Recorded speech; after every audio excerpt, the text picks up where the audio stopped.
Pernah kepikiran nggak apa sih sebetulnya arti menjadi seorang pemimpin sejati? Nah, di pembahasan kita kali ini, kita bakal kupas tuntas sebuah pilihan mendasar yang sadar atau enggak kita semua hadapi. Apakah kita hidup untuk mengejar sebuah nama atau untuk meninggalkan warisan kebaikan yang abadi? Yuk, kita mulai. Coba deh, kita renungin sebentar. Di dunia yang serba terkoneksi dan penuh media sosial ini, kayaknya tekanan buat jadi dikenal, buat dilihat, buat punya nama, itu kuat banget ya kan?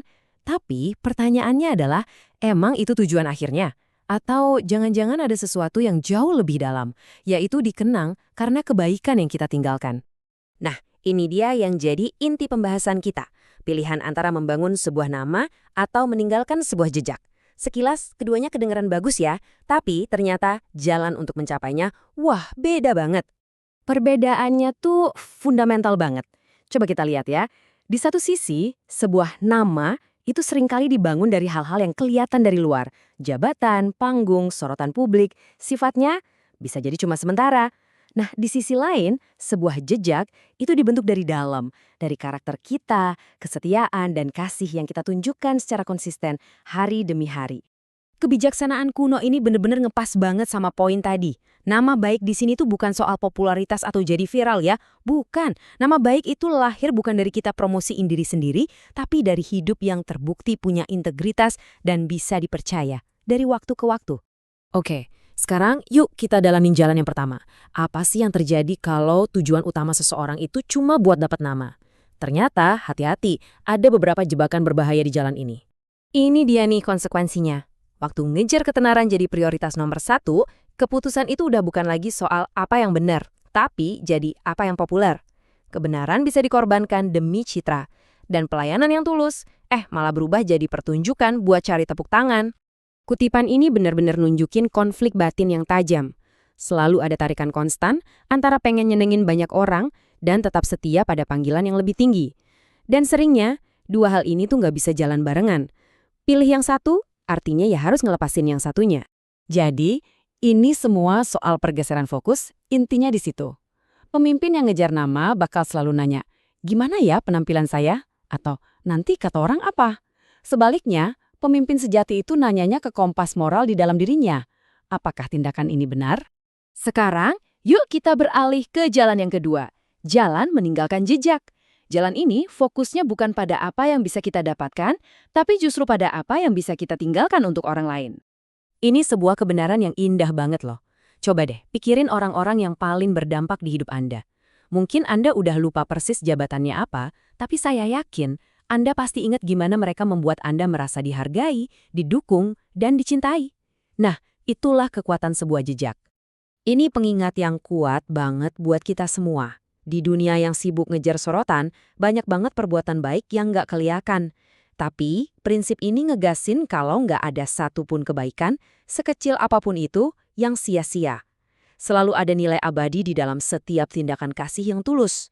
Menariknya, ide soal ninggalin jejak kebaikan ini ternyata universal loh.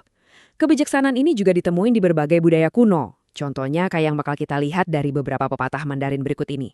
Pepatah yang pertama bunyinya, Bu Qiu Ming Sheng dan Liu Shan Xing.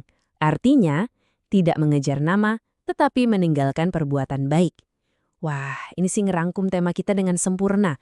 Fokusnya itu tindakan, bukan reputasi. Bukan soal apa yang orang bilang tentang kita, tapi apa yang kita lakukan untuk mereka. Pepatah selanjutnya lebih dalam lagi. Ren Qiu Ming Kong, De Zai Ren Xin. Ini ngingetin kita kalau ketenaran itu fana. Orang datang dan pergi, nama bisa dilupakan. Tapi kebajikan, karakter yang baik, itu ninggalin bekas yang gak akan terhapus di hati orang-orang yang kita sentuh. Dan yang terakhir, Gong Chang Buju, yang artinya berhasil tanpa menuntut pengakuan. Ini adalah tanda kerendahan hati yang sejati. Pemimpin kayak gini fokusnya nyelesain tugas dan tujuan bareng-bareng, bukan haus akan pujian. Kesuksesan itu sendiri udah jadi upahnya, gak perlu lagi pengakuan dari orang lain. Semua konsep yang udah kita bahas, pelayanan, kerendahan hati, dan meninggalkan jejak, semuanya itu terangkum dalam satu teladan utama dari sumber materi kita. Jejak yang ditinggalkan Yesus itu bukan jejak kekuasaan atau promosi diri, sama sekali bukan. Jejaknya adalah serangkaian tindakan kasih yang radikal. Dia menyembuhkan yang sakit, mengampuni yang bersalah, melayani yang terpinggirkan, dan puncaknya, dia menyerahkan hidupnya. Setiap langkahnya adalah tindakan memberi, bukan mengambil. Dan disinilah letak paradoksnya. Justru karena dia tidak mengejar ketinggian untuk dirinya sendiri, dia malah ditinggikan. Pengagungan bukanlah tujuan yang dia kejar, melainkan konsekuensi alami dari kehidupan yang sepenuhnya diberikan untuk orang lain. Ini benar-benar membalikkan logika dunia tentang apa itu kesuksesan. Setelah merenungkan semua ini, pertanyaannya sekarang kembali kepada kita semua. Dimanapun kita berada, entah itu di keluarga, di pekerjaan, atau di komunitas, kita semua punya kesempatan untuk memimpin. Inilah kesimpulan utamanya, takeaway paling penting. Sebuah prinsip mendalam yang menantang kita semua. Jabatan itu pasti akan berakhir, popularitas akan memudar, tapi jejak kebaikan, sekecil apapun itu, akan terus hidup dan berbuah di kehidupan orang lain.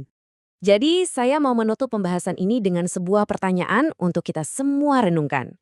Ketika semua sudah dikatakan dan dilakukan, jejak seperti apa yang ingin kita tinggalkan di dunia ini? Sebuah nama yang bakal segera pudar, atau sebuah jejak kebaikan yang akan selalu dikenang di hati banyak orang? Pilihannya ada di tangan kita.